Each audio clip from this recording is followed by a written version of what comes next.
This meeting is over! Excuse me? You heard me. We're done here. You're walking away from $850 million. No, I'm walking away from you. Miss Cross, perhaps you're being hasty. Hasty. Yes, this requires more deliberation. Deliberation? We don't have that luxury. Mr. Hartwell, I've spent 3 months in negotiations with your family. I've answered every question, provided every metric, walked you through every line of code. What I haven't been is respected. Now, that's not fair. Isn't it? Pointing God is the who actually built my company architecture. Told you I did, you laughed. You did. And when I showed you my commits, my patents, my technical documentation, you said it was unusual for a CEO to also be the technical founder. And then your father slid a revised contract across this table. A contract where I become Chief Visionary Officer. A made-up title that means I smile for photos while the real CEO, someone you install, runs the company I built from nothing. That's not what we're suggesting. You spent 3 months analyzing my company. You know it's worth every penny of that $850 million. You know the technology is groundbreaking, but you don't believe I built it. You don't believe I can run it. Miss Cross. You want to pay $850 million for something you think I'm not capable of creating. So here's what I think. You never actually wanted a partnership. You wanted to acquire a company and install your own people. You saw a young woman and assumed she'd be grateful enough to take whatever you offered. That she'd be so dazzled by the money. But she wouldn't notice you were taking everything that mattered. Good luck finding another company like mine. You're going to need it. She walked out without looking back. Her hands didn't shake until she was inside the elevator, watching the numbers descend. 20 floors felt like 20 miles. When she reached the parking garage, she sat in her car staring at the concrete pillar in front of her. Her phone buzzed repeatedly, 12 missed calls. David's text was in all caps. "Please tell me you didn't just walk away." Maya typed, "I did." The phone rang immediately. She answered. "Maya, what the hell happened?" David's voice was frantic. "Marcus Hartwell's assistant just called me. She said you ended the meeting and left." David, I did. I walked away. I couldn't stay there after what happened. "That was our exit strategy." "It was a strategy," Maya said. "Not the only one." "Maya, do you understand what you just did? That deal was 18 months in the making. The board approved it. Our investors were counting on it." "I know." "Then why?" "Because they wanted to replace me, David." Silence. "They wanted to make me a figurehead," Maya continued. "They wanted to bring in their own CEO, their own CTO. They wanted my company without me." David exhaled slowly. "And you didn't think to negotiate?" "I did push back for 2 hours." Maya closed her eyes. "But you can't negotiate with people who don't see you as an equal. You can only choose whether to accept their terms or walk away. So you chose to walk away from $850 million. I chose to walk away from them." Another long silence. "Maya," David said quietly, "what do we do now?" Maya started her car. Through her windshield, she could see the Hartwell Tower rising against the skyline. "We build something better," she said. The headline hit the tech blogs within 3 hours. "CEO walks away from near billion-dollar acquisition. What went wrong?" Maya sat in her apartment that night, reading the speculation. The comment section was brutal. "She got greedy. Cold feet happens to first-time founders. The Hartwells dodged a bullet. She's clearly unstable." Her phone buzzed. "Priya, I'm outside your building. Buzz me up." 5 minutes later, Priya stood in Maya's doorway, holding Thai food and wine. She walked straight to the kitchen. "You're not eating alone tonight," Priya said, "and you're definitely not reading the comments." "I wasn't." "You were." Priya poured wine and slid a glass across the counter. "I know you, Maya. You walked away from the biggest deal of your life, and now you're spiraling." "I'm not spiraling." Then why haven't you answered any of the board members' calls? Maya took the glass but didn't drink. Because I don't have answers yet. Do you regret it? Maya thought about the boardroom, about Marcus's condescending smile, about that revised contract with her name attached to a meaningless title. No, Maya said, I don't regret it. Good. Priya raised her glass. Because I would have quit if you'd taken that deal. Maya looked up sharply. What? You heard me. The second I heard they wanted to install their own leadership team, I started updating my resume. Half the engineering department did. You never said anything. Because I didn't think you'd actually consider it. Priya set her glass down. Maya, we didn't join this company to work for the Hartwells. We joined because of you, because you actually understand what we're building. Maya felt something tight in her chest loosen. So what now? Priya asked. David says we have 18 months of runway, maybe less if investors start pulling out. Then we make those 18 months count. Maya, I know today was rough, but you're so strong. I'm here. I just feel so overwhelmed. We'll get through this together. The next morning, Maya called an all-hands meeting. 43 employees packed into their office space.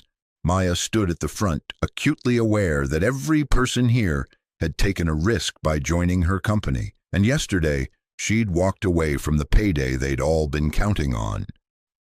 I know you've seen the news.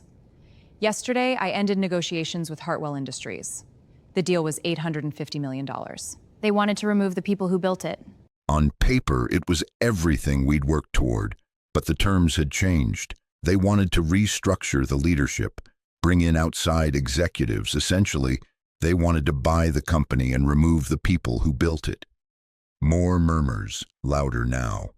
I couldn't accept that, Maya continued. Not because of ego, but because the moment we hand this company over to people who don't understand what we've created, it stops being ours. A hand went up. James from sales. So what's the plan? Do we have another buyer? Not yet, Maya said honestly, but we have something better. We have a product that works. We have clients who need it, and we have 18 months to prove we don't need the Hartwells. 18 months isn't a lot of time, someone called out. No, Maya agreed. Which is why I need to know right now, who's still in? The room went quiet. Then Priya stood up. I'm in. James stood next. I'm in. One by one, people rose. Not everyone. 3 people near the back stayed seated. She didn't blame them, but when the room settled, 38 people were standing. Okay, Maya said, feeling something ignite in her chest. Then let's get to work. The next 3 weeks were brutal. 2 board members resigned. 1 investor sent a tersely worded email about reckless decision-making. Status on the core modules? We need them green. Almost there. 1 bug left. Push it. What about revenue projections? Revised down 15%. We'll fix it. Keep David going. presented cash flow projections that made Maya's stomach turn. At their current burn rate, they had 14 months, not 18. Status? We need the stable by dawn. API is crashing. Working on a patch. I'll pull the logs. We can isolate it. Good. Push the update. We're not stopping. But something else was happening. Clients who'd been watching the Hartwell deals started reaching out directly. A logistics company in Chicago wanted to expand their contract. A manufacturing firm in Austin asked about enterprise licensing. We're getting inbound requests, Priya said during a leadership meeting. Real ones. David looked up. How many? 12 in the last 2 weeks. 6 are ready to sign. That's good, David said slowly. But it's not enough. Maya knew he was right. They needed a real partner, someone who understood what they were building and had the resources to help them scale. Her assistant knocked on her office door. There's someone here to see you, she said. Elena Reeves.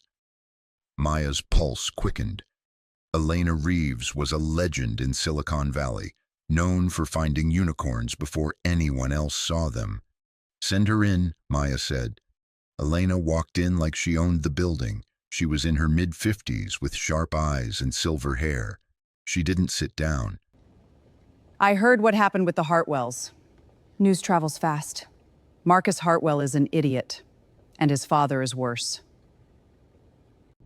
10 years ago, I pitched Victor Hartwell on a real estate tech platform.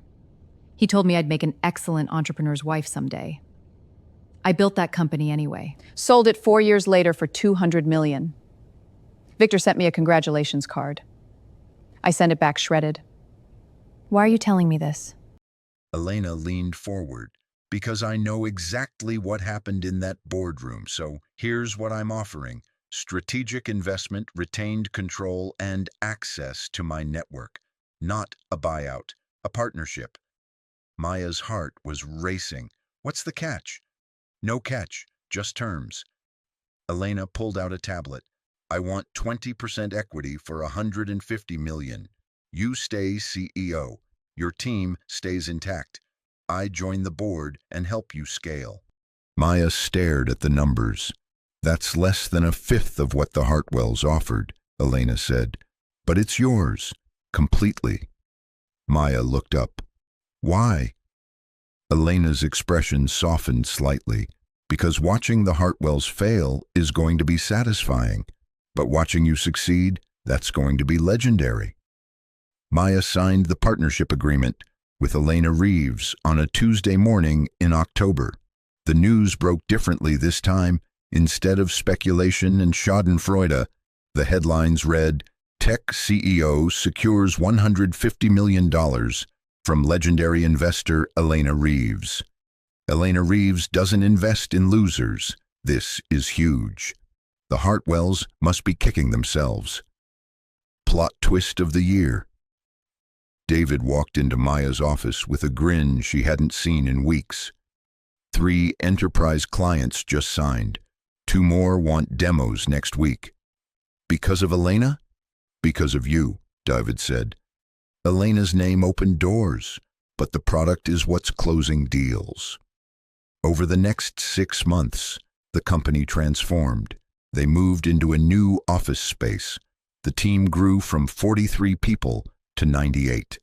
Major contracts rolled in from companies Maya had once dreamed of working with, a Fortune 500 retailer, an international shipping conglomerate, a pharmaceutical company. The valuation climbed, first to $400 million, then $600. By August, analysts were putting it at $900 million. Then the news broke about Hartwell Industries. Maya was in a meeting when Priya burst in, tablet in hand. You need to see this. The headline read, Hartwell Industries announces AI initiative, plans to compete in predictive tech market. Marcus Hartwell was quoted extensively, talking about innovation and the future of intelligent systems. They'd hired engineers, partnered with a software firm, invested heavily in development. They're copying us, Priya said, anger sharp in her voice. Let them try, Maya replied, but something cold settled in her stomach. David leaned over her shoulder. This could be a problem. They have unlimited resources. They have money, Maya corrected. That's not the same thing as vision. Over the next few months, the Hartwell AI platform began to take shape. They launched a beta version with significant fanfare and a marketing budget that dwarfed anything Maya's company could afford. Tech blogs covered it extensively. Can the Hartwells out-innovate the woman who rejected them? Battle of the AI platforms, old money versus new genius. Maya focused on her own product. They released 2 major updates, each one expanding functionality and improving performance. But the Hartwell name carried weight, and some potential clients started holding off, waiting to see how the competition played out. Then came the product launch. Hartwell Industries unveiled their AI platform at a massive tech conference in San Francisco. Maya watched the live stream from her office, Priya and David flanking her. Marcus took the stage in a custom suit, all confidence. Today we're introducing something revolutionary, an AI system that will transform how businesses operate. He clicked through slides showcasing features that looked remarkably similar to Maya's architecture. Too similar. "Did they steal our code?" Priya asked, her voice tight. "No," Maya said slowly. "They tried to rebuild it. But look at the processing speed metrics they're showing." David squinted at the screen. "Those numbers seem high." "They're impossible," Maya said. "At that data volume with that architecture, the latency alone would be triple what they're claiming." "So they're lying?" Priya asked. "Or they don't know their own system well enough to catch the error," Maya replied. The platform launched the following week. Within 48 hours, the first complaints surfaced. A retail client reported that the system had crashed during peak hours.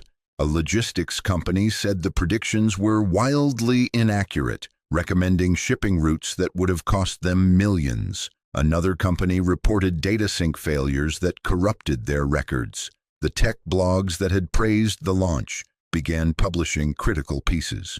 Hartwell AI platform faces technical difficulties after rocky launch. Major clients report issues with Hartwell's revolutionary system. Is the Hartwell AI platform all marketing, no substance? Maya received a call from a manufacturing firm that had been considering both platforms. "We just terminated our trial with Hartwell," the CTO told her. "Their system promised real-time predictive analytics, but it couldn't handle our data volume. It kept timing out." "I'm sorry to hear that," Maya said diplomatically. "Don't be sorry. Be ready. We want to move forward with your platform. Full enterprise license." It wasn't just one client. Over the next month, 4 companies abandoned the Hartwell platform and signed with Maya. The exodus was quiet at first. Then it became a pattern the industry noticed. By November, Hartwell Industries issued a statement about recalibrating their AI initiative to better serve client needs. The platform was pulled offline for significant updates. It never came back. In December, a small article in the Wall Street Journal announced that Hartwell Industries was shutting down its AI division entirely. Victor Hartwell's statement was brief. "After careful evaluation, we've decided to focus on our core competencies in real estate and traditional investments." Maya read the article twice, then closed her laptop. Priya appeared in her doorway. "Did you see?" "I saw." "How do you feel?" Maya considered the question. She'd expected to feel triumphant, vindicated, maybe even smug. Instead, she just felt tired and free. "I feel like it's over," she said. "Good," Priya replied, "because we just got an acquisition inquiry, a real one this time." Maya looked up sharply. "From who?" "Tech Venture Global. They're offering $1.2 billion, and they want you to stay on as CEO with full operational control." $1.2 billion, $350 million more than the Hartwells had offered. And this time, with respect. The tech conference in Austin was packed. Maya had been invited as a keynote speaker, something that would have been unthinkable 2 years ago. She stood backstage, listening to her introduction, hearing her accomplishments listed in a voice that carried respect instead of skepticism. "Please welcome Maya Cross, CEO of Apex Intelligence." She walked onto the stage to thunderous applause. The lights were bright, the audience a sea of faces.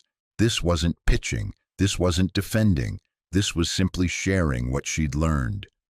2 years ago, Maya began, I walked away from an $850 million acquisition deal.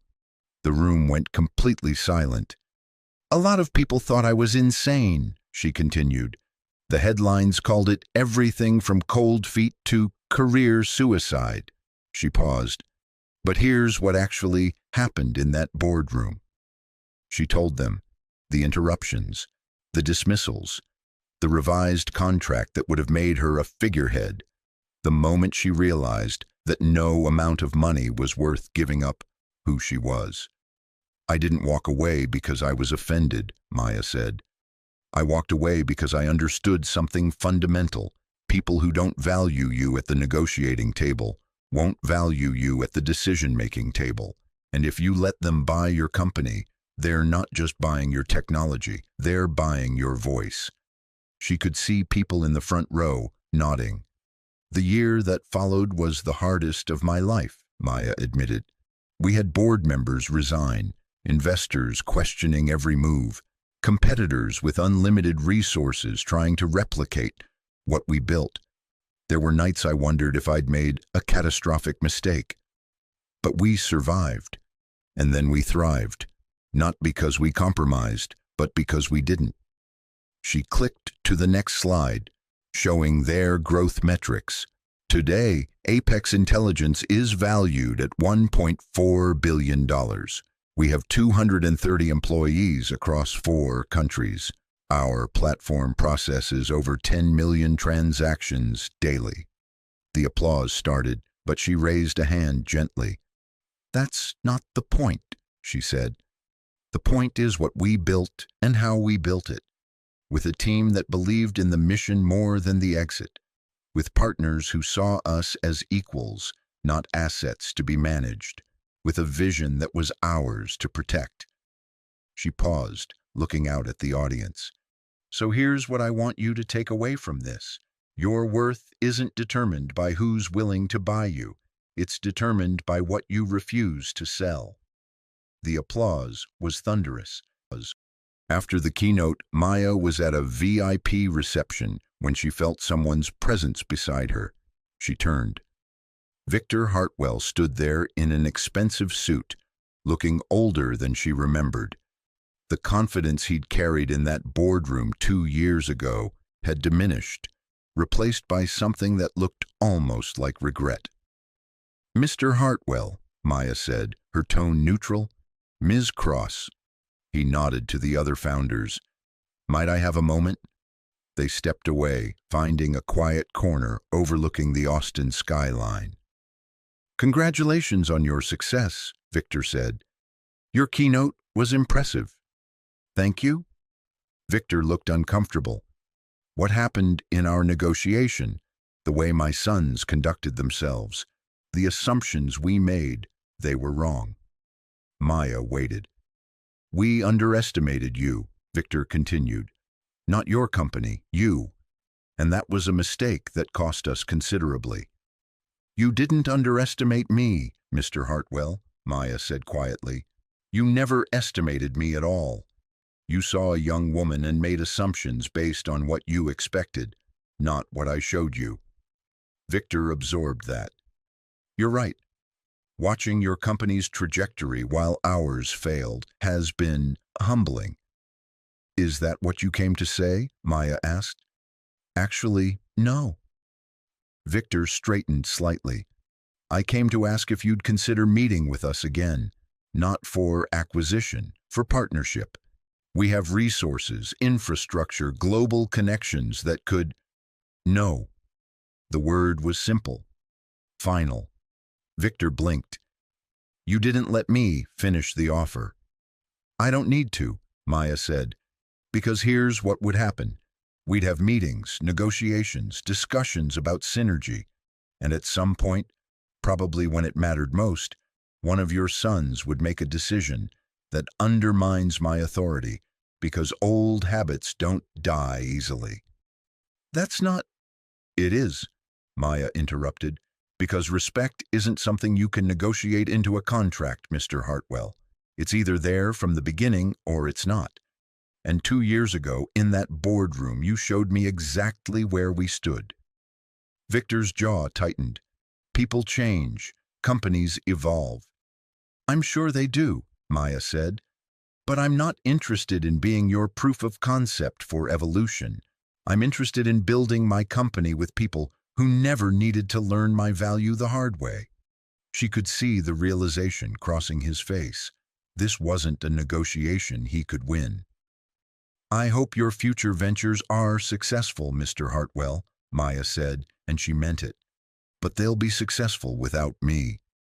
She walked away, and this time the satisfaction she'd expected to feel finally arrived. Not because she'd rejected him, but because she'd meant every word. The following week, Maya was in her office when her assistant buzzed through. "There's a young woman here. Says she has a pitch for you. No appointment, but she seems really determined." Maya almost said no. Her calendar was packed, but something made her pause. "Send her in." The woman who entered couldn't have been more than 23. She wore jeans and a wrinkled blazer and carried a laptop covered in coding stickers. Her hands were shaking, but her eyes were bright with desperate hope. Maya recognized instantly. "Ms. Cross, thank you so much for seeing me," the woman said quickly. "I'm Zara Okafor, and I've built something I think could change everything." Maya gestured to a chair. "Tell me about it." Zara sat on the edge of the seat, opening her laptop. "It's a machine learning platform for medical diagnostics. It can analyze imaging data and predict complications before they become critical. I've been working on it for 3 years, mostly alone." She stopped, took a breath. "I've pitched to 12 investors. They all said the same thing." "Let me guess," Maya said. "Too ambitious, too risky. You need a co-founder with more experience." Zara's eyes widened. "How did you know?" "Because I've heard it too," Maya replied. She leaned forward. "Show me what you've built." For the next 40 minutes, Zara walked her through the technology. The architecture was elegant, the application brilliant, and the potential staggering. There were gaps, but the foundation was extraordinary. "This is remarkable," Maya said when Zara finished. Zara's face lit up. "Really?" "Really?" Maya pulled up a notepad. "You're going to need funding, infrastructure support, and a team to help scale. Apex has been looking to expand into healthcare applications. We have resources, connections, and experience you need. What we don't have is what you've built." Zara was barely breathing.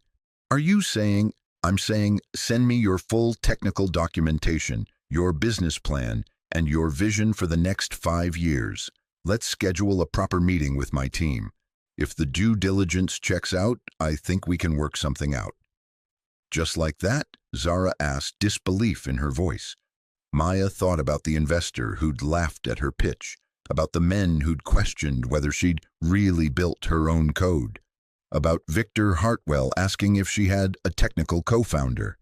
"Just like that," Maya said, "because I know what it's like to build something from nothing and have people assume you're not capable, and I know what it means when someone finally believes in you." Zara's eyes filled with tears. "Thank you. You have no idea what this means." "I do, actually," Maya replied with a small smile. "Trust me, I do." After Zara left, Maya sat at her desk. Through the window, the city stretched out below, full of possibility and risk and people fighting to prove themselves. She thought about the journey that had brought her here, the rejections, the late nights, the moment she'd stood up in that boardroom and chosen herself over security, the struggle that followed, the victory that came from refusing to compromise. Her company was worth $1.4 billion now. Tech Venture Global's offer still sat in her inbox. She'd probably take it eventually, but not yet. There was still work to do, still young founders like Zara who needed someone to believe in them.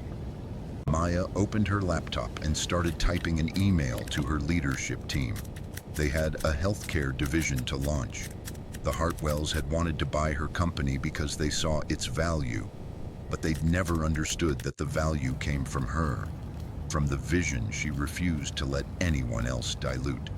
They'd wanted to acquire innovation. She'd chosen to become it, and in the end, that had made all the difference. Outside her office, the sound of her team working filled the space. Keyboards clicking, voices collaborating. A company that was still hers, still growing, still becoming exactly what she'd dreamed it could be. Maya smiled and kept typing. Some things she'd learned were worth more than any offer. Some things you didn't sell. Some things you built to last. If you've made it this far, drop a comment below telling us Would you have walked away from $850 million? And if you want more stories about people who chose themselves over the money, hit that subscribe button and turn on notifications. More stories of power, revenge, and justice coming your way. Trust me, you won't want to miss what happens next.